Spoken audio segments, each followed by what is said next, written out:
पुण्यात जॉब लागला त्यावेळी मी खूप खुश होते. स्वप्नांचं शहर, नवीन आयुष्य. पण मला माहीत नव्हतं की नवीन सुरुवात माझ्या आयुष्यातील सर्वात भयानक अनुभव ठरणार आहे. राहण्यासाठी मी लेडीज पीजी शोधला. वाडा जुनाच होता, सदाशिव पेठेतला. लाकडी जिने, थोडासा अंधार आणि जुन्या घरांचा तो विशिष्ट वास. वार्डन काकूंनी मला वरच्या मजल्यावर नेलं. खोलीचा नंबर होता 4. काकूंनी दरवाजा उघडला. आत 2 कॉट्स होत्या. त्या म्हटल्या, बघ पुरी, ही रूम शेअरिंगची आहे. पलीकडच्या बेडवर एक मुलगी असते, पण काळजी नको, ती कॉल सेंटरला नाईट शिफ्ट करते. त्यामुळे दिवसा ती झोपलेली असते आणि रात्री कामाला जाते. तुमची भेट होणं कठीणच आहे. मी त्या दुसऱ्या बेडवर बघितलं. खरंच कुणीतरी अंगावर लाल जाड पांघरून घालून गच्च झोपलं होतं. तिचे लांब केस उशीवर पसरले होते, पण चेहरा पांघरुणात लपलेला. मला वाटलं बिचारी थकली असेल, पण मी हो म्हटलं आणि संध्याकाळी शिफ्ट झाले. पहिले 2-3 दिवस नॉर्मल गेले, पण एक गोष्ट मला सतत खटकत होती. मी सकाळी ऑफिसला जाताना बघायचे, ती त्याच अवस्थेत झोपलेली असायची. संध्याकाळी ऑफिसवरून आल्यावर बघायचे, तरीही ती तशीच पांघरून घेऊन झोपलेली असायची. ना कधी हालचाल, ना कधी बाथरूमचा आवाज, ना कधी पाणी प्यायला उठलेली बघितली. पण हो, खोलीत मात्र एक विचित्र मोगऱ्याचा वास यायचा, पण तो फ्रेश नव्हता, तर सुकलेल्या फुलांचा कुबट वास होता. पण मी दुर्लक्ष केलं.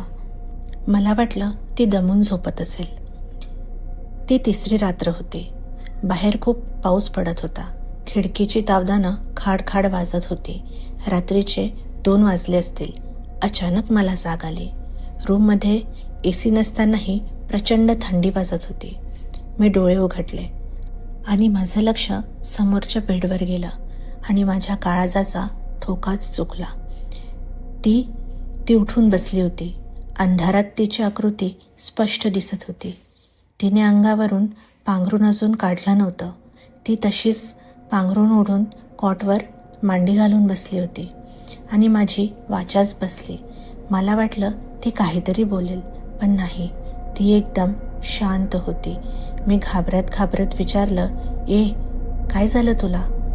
तुला बरं वाटत नाही आहे का? समोरून काहीच उत्तर नाही आलं.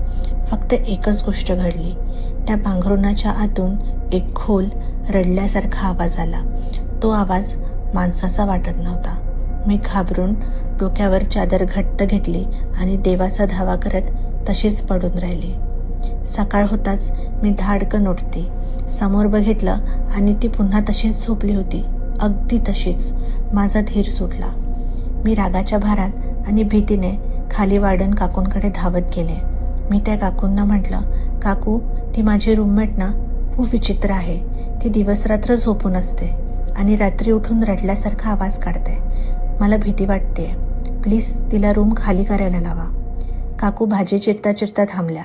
त्यांनी माझ्याकडे अशा विचित्र नजरेने पाहिलं की मला अजूनच भीती वाटली. त्या म्हणाल्या, अगं काय बोलतेस? कोण रूममेट? मी म्हटलं, अहो तीच जी कोपऱ्यातल्या बेडवर झोपते. तुम्हीच तर म्हटलं ना ती नाईट शिफ्ट करते. काकूंचा चेहरा आता पांढरा फाटक पडला.